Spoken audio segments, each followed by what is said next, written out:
And just we're going to test your gains real quick. So just say, hi, I'm Buck, blah, blah, blah. Let's see how that sounds. Hi, I'm Buck, and I think Brian is so hot and sexy. Okay. Oh, that's definitely going in the pre-roll. Okay. Pause. All right. Hello, my friends. Thank you for joining us for the PEBCAK Podcast, a weekly information security show featuring some all-around good people. It is week 20 of 2026. I'm Chris Louie, and happy birthday to my lovely wife. With me, we have my co-host, the Cloud God, who is celebrating a great family milestone today. Yes, my son has graduated college, so yay! Applause. Great, out to the great abyss and whatnot. And the ceremony last night for just the ASU engineering, which is not just software engineering, cybersecurity, mechanical engineering, was 3.5 hours long, and they only had a 15-minute opening thing. It was brutal, bro, and it was hot. So yeah. Anyways, Mikey, a lot of students. Yeah, there was, but you just sit they had it where it's they're walking up from both sides of the stage and they're saying names. And it's oh, this is gonna be done in an hour. No, they had a freaking intermission. It was like a Broadway show. Yeah, it's a whole production. I wanted to, yeah. So, anyways, congratulations, Mikey. We're all proud of you. Yeah. Or now he's a man, Michael. Good job, Michael. Good job, Michael. He'll always be Mikey to you, Michael to all of us. Yes, sir. And we do not have Glenn Medina today because he is still stuck in line at TSA. Typical Glenn. Our guest this week is Buck Rogers, who currently serves as a Chief Security Advisor for Cyb3r Operations, a Professor of Cybersecurity and Digital Innovation at the University of Gloucestershire, and a short-term expert in the cyber for the IMF. I believe that stands for the Impossible Mission Force. So welcome on, Buck, and say hi to Tom Cruise for us. Yeah, I'll tell you what, if it did stand for IMF, my job would be a lot trendier than International Monetary Fund, wouldn't it? Yeah, indeed. So you're basically... Yeah, you're basically Ving Rhames then, because you're the tech guy on the IMF. I don't know, but with the bald head and glasses, sometimes he could be the villain, right? That's true. Yeah. I don't know. Can you say that? Is that not bald shaming? You can if you're bald. He is, yeah. So he can say it. I'm not allowed to say it, but Brian can say it. Is shaming back again? I have no idea. I think it is, man. I think we're all one conversation away from getting cancelled, aren't we? Yeah, I'm bald maxing right now, as the kids would say. All right, enough of that. Combined, we have decades of information security experience. And here not just to educate, but to entertain. We've got 4 awesome stories for this week. So sit back, relax, and enjoy the show. This week, we're going to talk about your encryption. All your encryption are belong to us. Another school platform gets ransomed. For our third topic, a Steam oopsie. And close with World Cup talk. For our first topic, just when you thought BitLocker was your reliable full disk encryption utility, along comes YellowKey, not to be confused with Yellow Snow. A disgruntled security researcher, chaotic eclipse of Zero-Day fame in the last, he's dropped like 6 0-days in the last month or two. The same one who's been dropping all those Microsoft 0-days, allegedly he was upset because MSRC ghosted his report, so he's just been releasing these things nonstop. He released a proof of concept that lets anyone with physical access to a device to open a BitLocker protected drive using nothing more than some carefully crafted files on a USB drive. Plug in this specialized USB drive, boot into Windows recovery environment while holding the control button, and boom, you get an elevated command prompt with the drive fully unlocked. No password, no recovery key needed for TPM-only setups. Funny enough, or maybe strangely enough, the files even self-delete after you're done. So this just screams backdoor to a whole lot of people. Now this works on current versions of Windows 11 and newer versions of Windows Server, where BitLocker is now on by default. Traditionally, TPM plus a PIN is supposed to be better, and the current proof of concept doesn't fully bypass it, but the researcher says they have a variant for that too. They just aren't dropping it yet. Kevin Beaumont, who goes by Gossie the Dog, and others confirmed that it does actually work. So physical access plus this YellowKey, your encrypted laptop is now wide open and is a huge game changer for physical device security. Man, this backdoor stuff is right up your alley. I know you love the backdoor, Chris. So this is great. YellowKey, just like that yellow snow. Yeah. You know what's wild about this is I don't have a Windows device. So I don't care. Yeah, good luck, losers, and your Windows device. Have fun. Yeah, we need a file vault backdoor for your Mac now. Yeah. But dude, Chaotic Eclipse. Number one, great handle. I'm gonna give you that, and then 2, 6 0-days in a month. Is that about right? That's incredible, man. That dude's a genius. I don't know if it's 6. I might be exaggerating a little bit. It's at least 4. It could well, be it's 4 more than I've had in my entire life. I suppose also for this thing, like it's a bit old school as well, isn't it? That we can have all this, AI cyberpunk headline stuff, but it's a physical access problem, isn't it? Which means if someone steals your laptop and has enough time and capability, life gets very interesting quickly. We spend years saying, don't write your password on a Post-it note. Now it's going to be, don't leave your laptop unattended ever. Yeah, and I think that was one of the compensating controls that like our IT department, our CISO has. Like if your laptop ever gets stolen, don't worry, the drive's encrypted. They could rip out the hard drive, they're never going to be able to read it. But now this completely changes that. So that, I don't know, if they don't release a patch, that's going to be the new security policy. Never leave your laptop unattended. Don't leave it in your car. Carry it on your person if this is what's going to happen to it. Yeah, can you imagine HR policies? Yeah, I think they're just going to have to patch this one, though. Yeah, it's just really curious. Like, why is this in the... Because I don't know if we figured out if it's a bug or if it's intentional or what. They haven't done the full write-up or analysis on it. We don't know what the bug is necessarily either. What causes it. You would have thought the tinfoil hat brigade would say this is a big conspiracy or it's a hidden thing, wouldn't you? Yeah. I'm on that train for sure. Yeah, definitely something reeks, right? Yeah, there was some speculation on that. I can't remember exactly what people thought it was, but it had something to do with like some kind of race condition that, the recovery environment is supposed to do this, and those files, like recovery environment is programmed to scan for these specific types of files, and these types of files happen to carry the key material to decrypt it. I don't remember exactly what it was, but it'll be interesting to see, was this intentionally programmed there, or was this a giant bug? Was it oversight? Like how did it not get caught? Like BitLocker's been around since Windows 7, and nobody figured it out until now. Right now, everyone in the 3-letter agencies from the U.S. is like, God damn it! We've been using this for a while, boys. Yeah. Oh no, you mean they got exposed? Oh yeah, they got exposed. Exactly.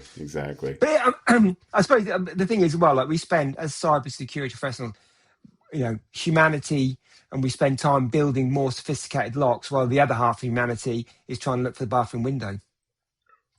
100%, yeah. Yeah, it's not. You don't attack the problem head on. You look for these clever side channel attacks. And I don't even know how this guy figured it out that you could load these specialized files on a USB and then boot it and hit the control button. It's like he either found something in the code or he's just really, really, really bored. Or really hates Microsoft, maybe. I have a very disparaging comment that I won't use because I don't want this dude coming after me. I don't need the attention. What do they do? Yeah, what do they do in their social life, or do they not have one? Yeah. Again, a lot of speculation here that will only put a target on my back. So I will. I guess you could say you have to really love what you do, and you have to be dedicated to your craft to be able to find like this many 0-days in such a short amount of time. But going back to Buck's point, like I've always said, screaming from my ivory soapbox, like if you have physical access, all bets are off, and then. Full disk encryption came out and everyone started sleeping better at night. But obviously, that doesn't really mean anything. So, but Brian, do you think, from your experience, that that we lead people to misunderstand about encryption? That this is magical thing that nothing can happen to it, and that we're based on a layer of trust. Perhaps that's not there anymore, and that we perhaps need to do better explaining it. Yeah, there was speculation when I first started here. Back maybe I was here 9 years, but maybe 2 years in, that maybe China had figured out how to way to intercept TLS 1.2 and crack, even if it had PFS, right? And then you hear the, oh my gosh, what's that reporter He was on Fox. He ended up leaving, and then he interviewed Putin. Tucker Carlson.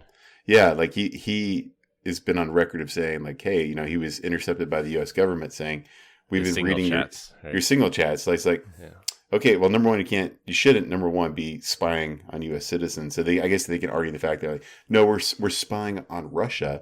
But then, okay, great. How the hell are you doing this? I don't understand. Loophole. Yeah. Yeah.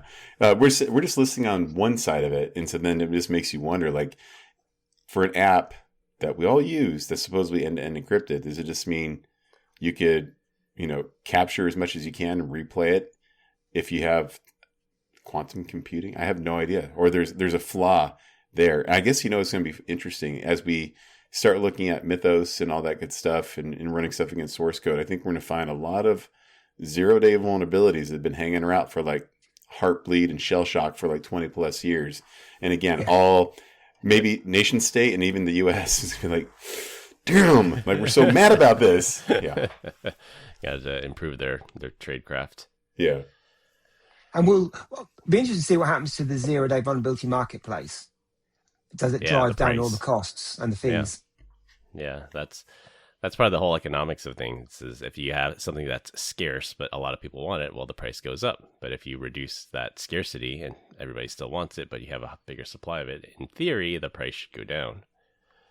So that and the bug bounty programs, we'll see if they start lowering that too, because the barrier to entry is so small. I think that was the whole incentive system. It's so hard to find a 0-day in iOS, especially in lockdown mode. That's why Apple will pay you like $5 million if you find one. But if you just point your AI cannons at this target and then just say fire away, then you're really lowering that barrier there. Because we used to, back in the day when I started, we used to do protocol fuzzing, but just on a bigger scale. But then I suppose when we released it, we did it for the common good, i.e. we worked collaboratively rather than getting money for it. So perhaps we go back to a more community approach. I don't know. Yeah.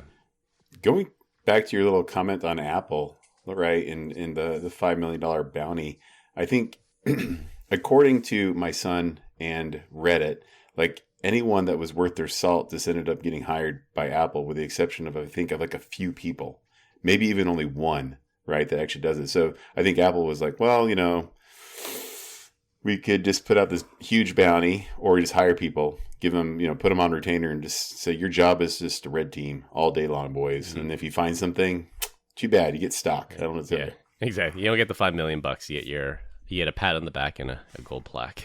Yeah. You get the job security button, baby. Yeah.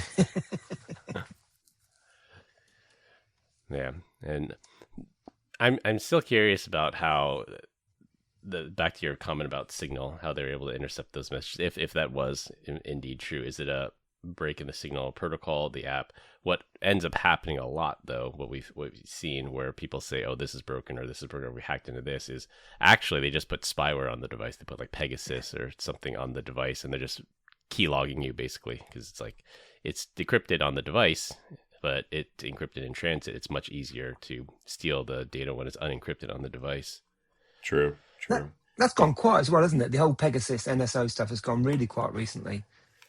Yeah, I think they're trying to keep a low profile. I think they got some bad. I think they actually got acquired by a different group now. I don't think they're independent anymore. They're like, yeah, it's broken. It doesn't work anymore. But we still charge $10 million. Why? Just don't worry about it. Don't worry about it. We'll get there. Yeah, I think it's like Paragon and Intellexa. Like this, some other people stepped up where NSO left a vacuum. But I think they're still around. They're just not. You don't hear about them as much because they got some quite bad PR, and they're put on the State Department, what they call the entities list, so we're not allowed to buy that here in the U.S. for now. For now, yeah. For now, where are you until that changes? Buck, where are you at? Are you allowed to buy this software? Is your government? I'm assuming I think you're overseas, right? No. Yeah. I'm in London, so in London, in the UK, most probably not. No, you wouldn't be allowed to, because that'd be, I suppose, breaching various privacy laws unless you're a state entity. Yeah. Oh, I didn't realize you were so far. Thank you for spending your Friday night with us, Buck. I know, yeah. I know. Just to live a stereotype, after this, I'm having a cup of tea and some fish and chips. Hey, all right. That's what we say. What do security researchers do for their social life? hang out on Security Podcast. Are you making the fish and chips? Are you gonna be sponsored by Long John's? Where are you going? Yeah. No, it's going to be Deliveroo, mate, or Uber Eats. Oh, okay. Well, if I'm ever in London, I'm gonna hit you up and we'll try to figure out where to grab some good fish and chips. Yeah, definitely. Yeah. Good Indian food. Are you a fan of Indian food, Buck? Yes. Yeah. Like a hot Indian food. Yeah. Pause that real quick. I'm just curious if people in London do it any different. So in the States, it's I think was it tartar sauce and lemons you squeeze on fish and chips. Yeah. What do you guys do? Same thing? Same, mate. Yeah, salt and vinegar. Okay. Bit of tartar sauce, bit of lemon. My wife likes a bit of mayonnaise. I'd most probably go more with salad cream, which I don't think you have in the States. If you're dipping mayonnaise, you might be a terrorist. I don't know what to tell you, but yeah. Just kidding. You're kidding. So they toss in Pulp Fiction, wasn't it, Brian? Yeah. And you just as an aside, you had our King visit recently, didn't you? King Charles came over. He did. Yep. Yeah. Did he bring his tiny baby, grandbaby, with him? The other one in charge? No. All right. No. I don't think so. All right, for our second topic, 2 fresh stories dropped that are basically screaming the same lesson from opposite sides of the ransomware coin. First up, my great state of California went all in on this ed platform Canvas, which is a big education tech platform everyone uses for classes, assignments, grades, basically a Google Classroom for higher ed. They do use it for K through 12 too, but Google Classroom seems more prevalent here in the lower ed. Every California State University, including my alma mater, Cal Poly, uses this system. 116 community colleges, UC system, Stanford, LA Unified School District, like 300,000 kids or something like that. And the ShinyHunters ransomware gang hits this platform. The data gets exfiltrated, and worst of all, the platform goes down right in the middle of end of school year final exams. Hundreds of thousands of students are totally locked out. Canvas's parent company, Instructure, eventually cut some kind of deal with the hackers. They won't confirm that they paid a ransom. All they will say is a, quote, agreement was reached and there's no more extortion. Everybody knows, like, we're not dumb. They paid a ransom. Yeah. My son actually had sent me a screenshot of that because ASU got hit by it as well. So he's trying to sit there and figure out, am I graduating or not? And I don't know. Like, Canva just got his cheeks clapped. And so we're trying to figure it out. Canvas. No, I thought. Oh yeah, with Canva. Yeah, don't want to cast those aspersions. But actually, let me show you. I'll even share the screenshot that he had seen when he was logging into his system. And that was the timeline. So while you're bringing that up, so the timeline was, I think, April 30th. They got hit, and then they were like trying to negotiate, and then in Instructure said no, like, or ignore them, and then they eventually found some kind of cross-site scripting vulnerability to get into the admin console. And then they so Brian has this message up, says, ShinyHunters has breached Instructure again. Instead of contacting us to resolve it, they ignored us and did some, quote, security patches. So they so passive-aggressive. I know, right? So they defaced all their websites. They weren't getting paid. They wanted attention, and boy, did they get some attention. I was going to say, because I know we have that phrase, don't we? Never pay a ransom, and it sounds really morally clean and simple. But in real world, instances like this, it's messy, aren't they? And you're not making this decision inside this Hollywood bubble, with people going around in the dark room in hoodies and stuff. You're under extreme pressure at times. I support trying to minimise some form of harm, and so people do, don't they? Yeah. I was gonna bring up the fact that we have a real world example of this. Was it 3 years ago, in the great city of Las Vegas, MGM Resorts? They were hit by ShinyHunters. I think they were called Cyb3r back then, and they got hit. They said, we refuse. They took the moral high ground. I support their decision, and they ended up paying over $100 million plus recovery costs to just recover from this ransomware attack. But just down the road from them, Caesars Entertainment. Again, this is all well documented, public information. Caesars Entertainment. Same attackers, same time frame. They paid $15 million in ransom. Minimal disruption, no public meltdown, and business kept on rolling. They don't seem to have gotten punished for it either, from what I could tell. But morally, I think MGM did the right thing. Caesars kind of copped out, but that was a business decision. That's not a moral decision. That's spot on. That is. made the decision like on that. It's like, oh, click here to check out all the schools that were leaked. And, freaking Zscaler just comes over here and C blocks me. Can't even look at the schools that got owned. I think they took it down anyway after they paid the ransom. Like all the leak site stuff disappeared. All the public information disappeared. I think they negotiated that. And I'm curious. I want some blockchain analysis done. I want to know how much they paid. We'll do an over under here, and then we'll see what 5 million. 5 million. Right. 5. What do you think? Yeah. What do you think, Buck? How much do you think they paid? So I think, going back to the casino stuff, one just made an ugly business transaction, didn't they? It may be uncomfortable, but to them, that was the reality of, we'll pay, move on. And it's no skin off their back. They use their cyber insurance policy to pay for it. It's not even out of pocket for them. Yeah. I think the law in the UK is changing for critical infrastructure that you can't pay. That it'll be against the law to pay. Be interesting to see how they enforce it, though.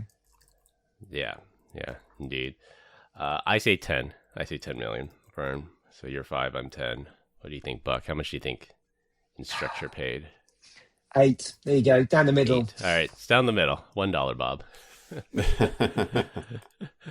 We'll see how it goes. But yeah, I think Buck is on the right track here. That it's not one size fits all. Like there shouldn't be like anytime I do like new hire training and I mentor people, I say I never say never, I never say always, and except with this one exception, I never say never, I never say always, because there's always going to be corner cases. There's always going to be some exception to it. You want to be flexible with that. And when you think of critical infrastructure, like, I can see that, because you don't want to make that an attractive platform for attackers to hack and say, if I hit a power plant or I hit a water treatment facility, I'm going to get paid. But for like the story that gets brought up related to this is Garmin, the company that makes GPS devices and smartwatches. Like they got ransomed. If they did not pay, there'd be no Garmin today. Just period. That's the truth. So there, in some cases, it might be okay. That in many cases, law enforcement says do not pay. I was hanging out with an interesting dude. He did communication stuff for some branch of the military.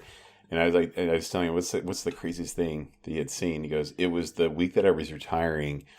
I think he said Garmin watches were showing people running all around Syria, and everyone's like, wait a second, what's going on right here? He's like, talk about just, doing some OSINT there. And yeah, exactly. Like, why are these people, the troop movement? Yeah. Like, why do we have a bunch of people running around in a country we probably shouldn't be in? So and they roasted it pretty hard. Hundreds of dollars in security apparatus all gone up in smoke with a smartwatch, because people have to record their workouts. Yeah. Well, you had that with Strava, didn't you? So we had equivalent of the NSA, that they could work out where people lived at GCHQ, because they were all doing timed runs from home to the headquarters building and back again, and put it on Strava.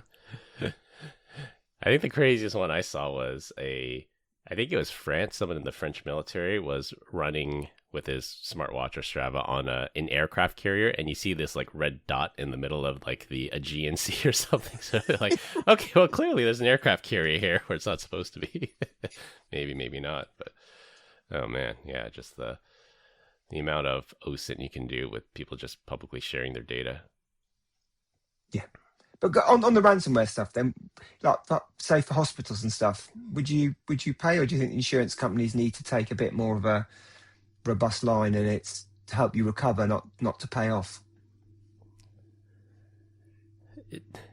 It's always a challenging decision, because there's the right decision for the business, there's the right decision for the industry, and then there's the right decision for the patient. And like having a hospital down doing things pen and paper, where things can go wrong really, really quickly. Like there's the joke about a doctor's handwriting. Is this 10 milligrams? Is this 1.0 milligrams? Like when you write that down, like I think from a hospital's point of view, patient care always comes first, and you got to do what's right. Now, taking a step back, instead of being reactive to it, being more proactive, that yes, absolutely, that healthcare is a heavily regulated industry, and there should be better security around it. Don't get hit in the first place.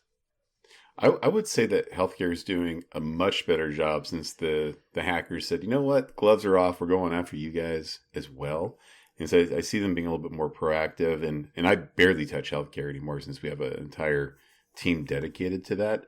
But I do think like what happened, I think it was Change Health, and I forget who the intermediary was, and then also the hacking group, where they got popped for 20 million. They paid the ransom. The middleman took the money, left, and they then absconded with it. Yeah, and then was it Alf V maybe? Alf they're V. like, That was Alf yeah, V. they're like, yeah, we still won our 20 They million. screwed So that, the affiliate.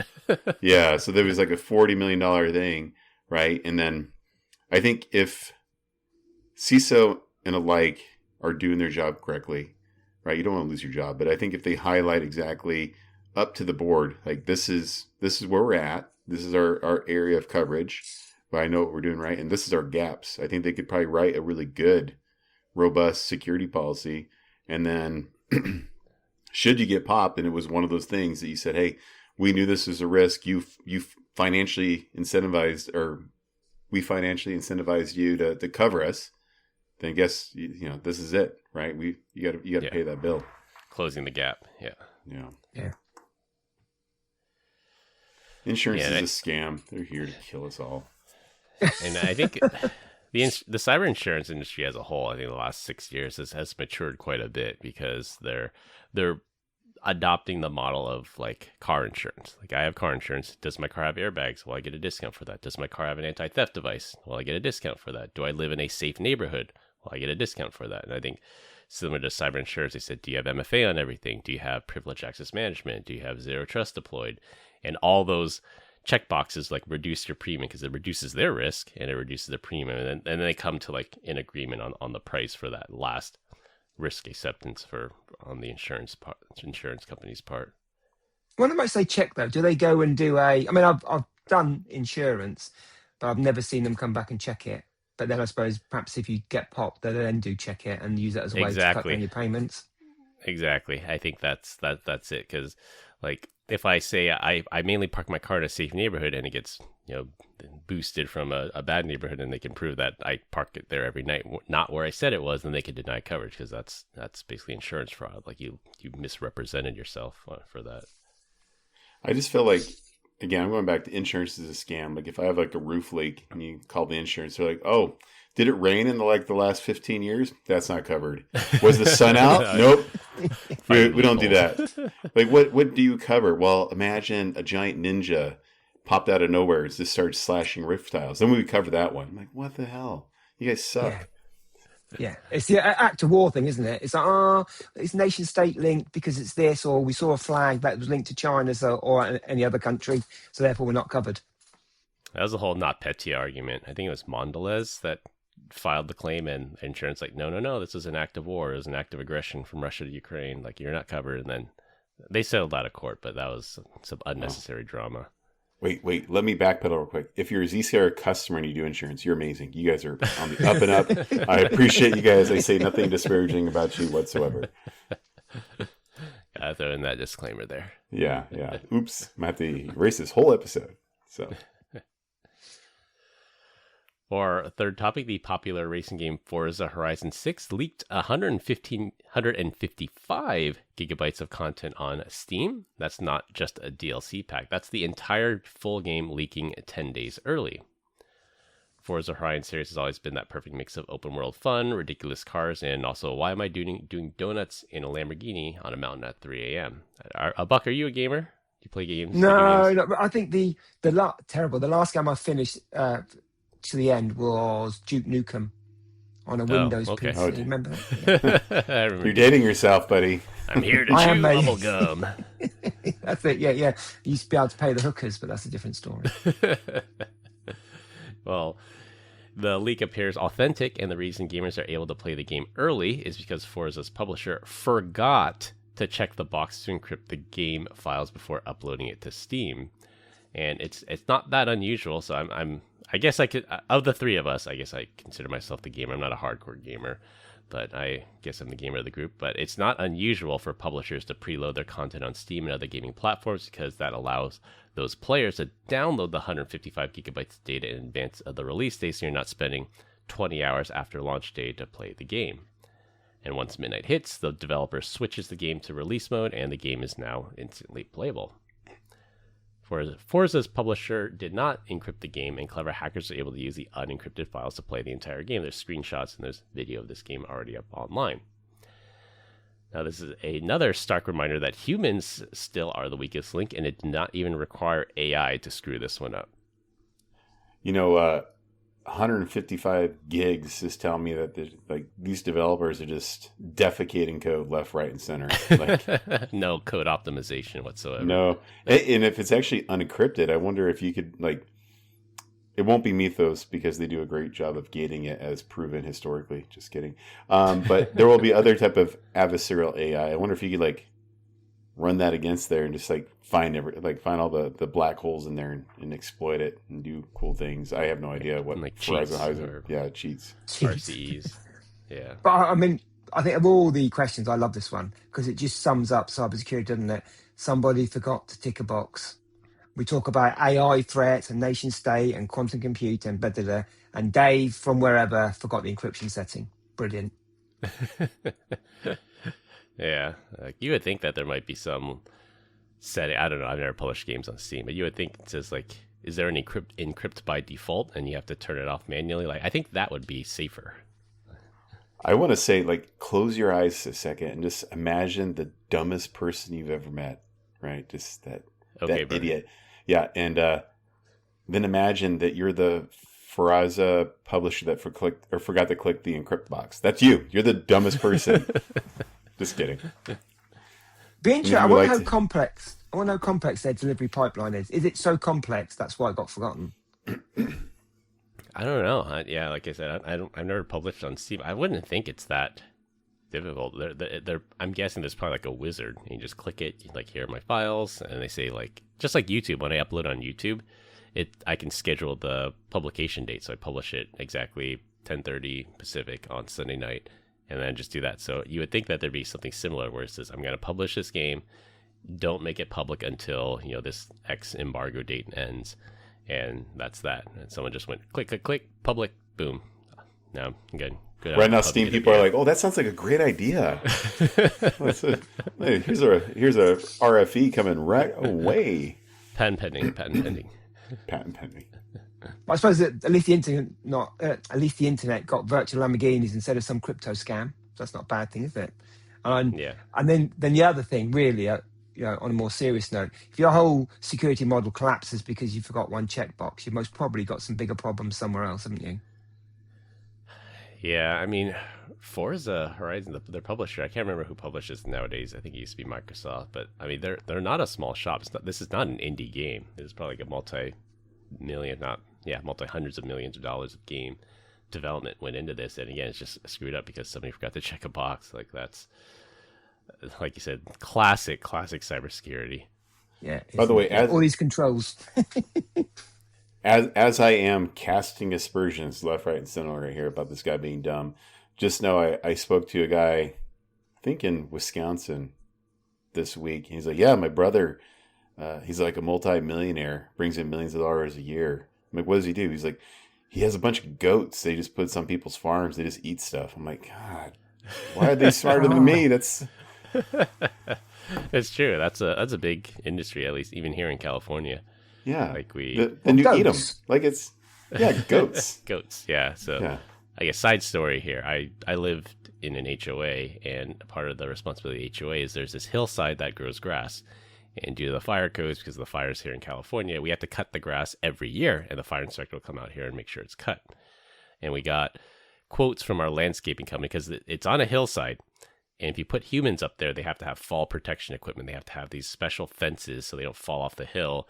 And it would cost $90,000 to do it by humans. And then someone suggested, why don't you get goats to do it? And then for $15,000, so 1/6 of the cost, they just let goats roam there for a week, and they just eat all the grass and take care of that problem for us. That's a good No job, fall protection equipment, by the way. I saw a goat fall off the mountain. I thought it was quite hilarious. He was okay, because goats are used to falling down. But did you just assume the goat's gender? This guy, I swear. Did you even ask? It had horns. So okay. It was he could have been transitioned. I guess. Yeah, it could have been a cross goat. You're going to get cancelled now. That was a cross goat. I'm not going to dead name this goat. All right. There we go. That does it. Our goat listeners are pissed. Yeah. Just go back to basics. I think that's Glenn's plan. Once he retires, no more tech. He's just going to do the most low-tech job ever. Yeah. Or just probably not even a job. It's the most low-tech stuff you can have in your house. Like, TV with bunny ears and a flip phone with no internet. Yeah. Restore an old Nokia 3310 or whatever it was. A fishing rod and your dog. Yeah, play Snake. Game of Snake. Play Job Snake. done. Yeah. 155 And I suppose gigs. goats are AI resistant, aren't they? So if you're a goat herder, that's got to be the future. Forget going to uni now.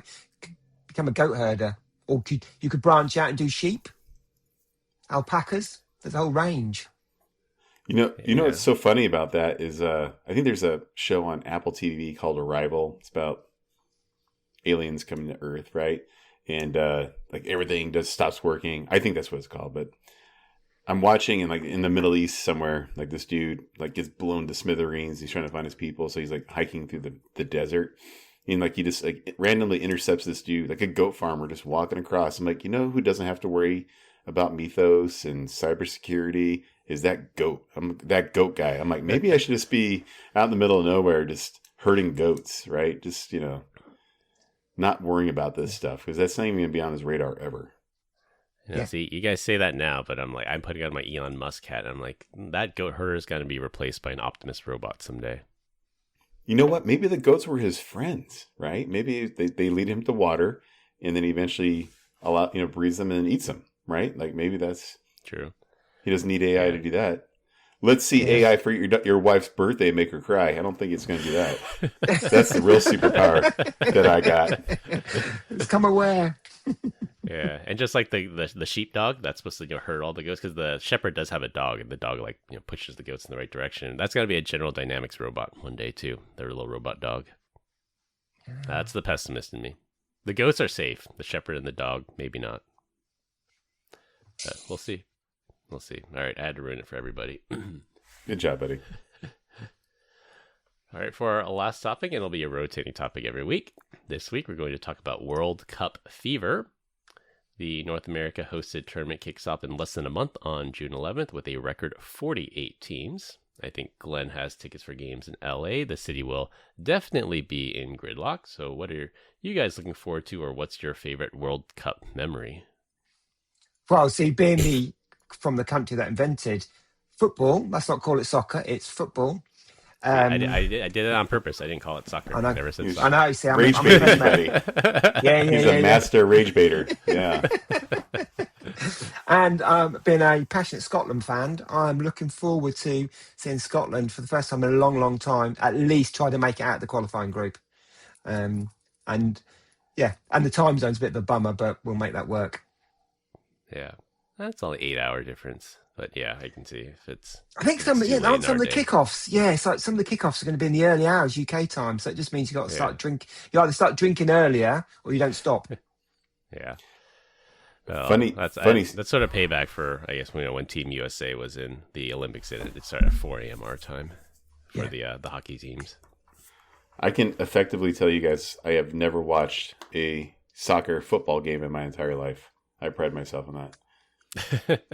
Look at Bob. He's like, he looks visibly disgusted. But I like baseball. I like baseball. I got some American sports. Baseball's for dicks. Yeah, I'm not. I'm more of a football, like U.S. football. American football. American football's not a sport. It's people running around. If they were tough, they'd play rugby, wouldn't they? No pads. Man, oh man, none of this helmets. Oh, look, it's an advert break. You're not wrong, right? Rugby's pretty wild. There's I don't know if you guys have seen this, but it's amazing. And I was suggesting doing this for our fantasy football league draft, which is they line up. I forget the name of the YouTube channel, but they get these basically the biggest human beings you've ever seen in your entire life. They line up like 40 yards away from each other, and they have no football. No. Why would you want a football, right? And they run at each other full clip and just hit each other. No helmet, no pads. And it's like whoever falls down and gets CTE the first loses, right? It's like bringing back jousting without the jousting sticks.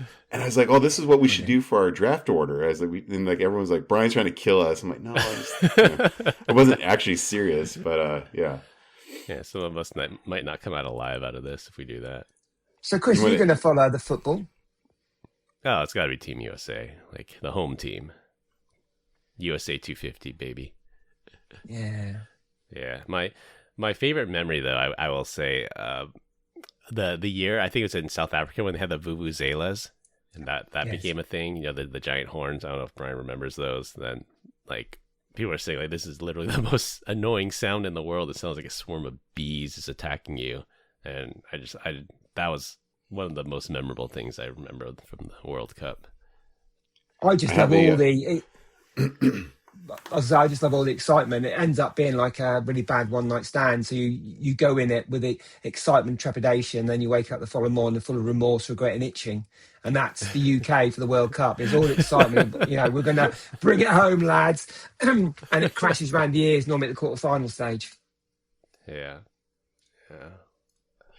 So I was hanging out with someone this week, and the rep was telling me that she has there's a CISO or CIO, I can't remember. And he's like, "Hey, I have my own private jet." And I was thinking, how about we round up all the other CXO people, in our town, right? City, hut. I have no idea. And I'll just fly everyone to LA and we'll go watch the World Cup, because that's where it's at, right? Yeah, LA. And he's like, my ask from you is like, does Jay want to come? And then two, how many tickets do we have? Right. Can you guys, get, and I'm sure the tickets are on the spectrum, right? So some cheap ones and there's some expensive ones.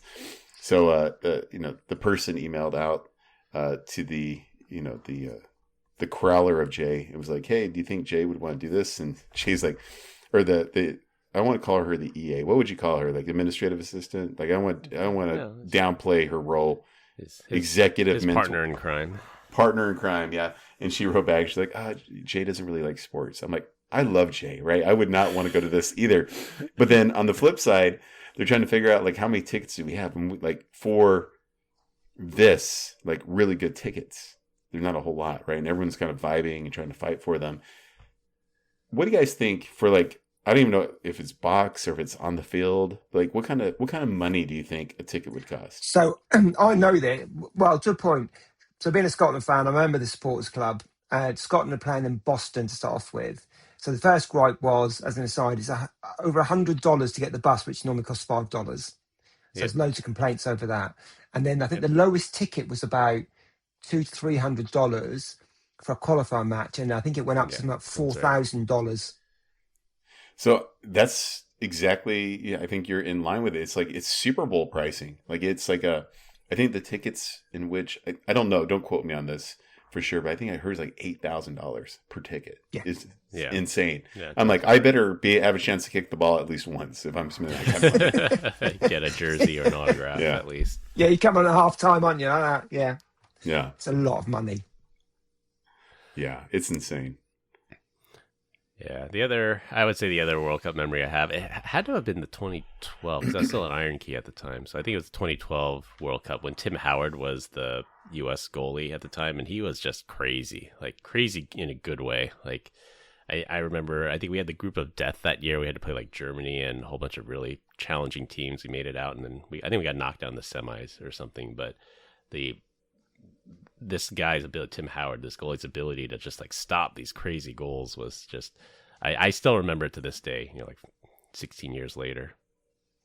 But it's interesting because when you compare US soccer to, say, you watch the Premier League in the UK, the pace and the skill levels are really different. So it'd be interesting to see has the USA team progressed since the last World Cup. Yeah, that I don't know. The last one was in Qatar, right? It was in 2022. Yeah, it was a winter one, wasn't it? Yeah, I think so. So I'm just checking. Is this true? The U.S. men's team has never won the World Cup? No, you wouldn't like it, mate, because you can, unlike for an American, you can play a sport where you draw and no one's a winner. Oh, great. Yes. So early on, in my 20s, I remember I was just like, man, country music sucks. And then I was like, soccer, football is even dumber, right? And then somebody's like, nah, man, you got to see the girls that come to these things. And I was like, oh, that's why there's fans in country music and the World football, Cup. So soccer. I know what you're really about, Buck. I see between the lines here. Yeah. Just kidding, guys. I think if you ever come to the UK, we'll have to take you to a cricket match. That will be a test of your patience, where they can play for 5 days and still draw. For 5 days? Yeah. Brian looks 5 like days. he's jumping at that opportunity. Think of the drinking you can do though over 5 days. I'll need a new liver. You're convincing us. We'll check it out. All right, we continue to get great comments about our dad joke of the week. Dad joke of the week. This week, our guest Buck is up. Okay, so I've ordered a chicken and an egg from Amazon. I'll let you know. Okay. Wah, wah, wah. Hey, by the way, Buck, maybe we can throw this in the beginning of the episode. Is there anything that you would like to shamelessly plug, right? Since you're our distinguished guest right here. No? All right. You don't have a podcast or... No, blog? I mean, you can, if you want to mention, have a look at Cyb3r Operations with a 3 for the E website, because I'm helping them at the moment. That'd be good. But if not, I'm just happy to have a chat, mate. Right on. We appreciate it, man. I'll throw a link in the description. Check it out. Check it outers. All right, to wrap things up, BitLocker should be considered compromised until Microsoft patches it. Canvas paid the ransom clearly. Remember to encrypt your Steam games and go Team USA and Scotland. That's all I have for this week. We hope you enjoyed this week's episode. Find us on LinkedIn. Links will be in the description. Follow us on Instagram at PEBCAK Podcast. Thank our listeners and subscribers. Rate us 5 stars to iTunes Support on Spotify and left us a review. We appreciate you all spreading the word to help grow the show. The best way to find us is to search for the PEBCAK Podcast on your favorite podcast listening app. My co-host Brian Deach and our guest Buck Rogers, I'm Chris Lewin. Thanks for listening. We'll see you all next week, and as always, have a nice day. Bye, Felicia. Glenn will return eventually. Yeah. Have a nice day.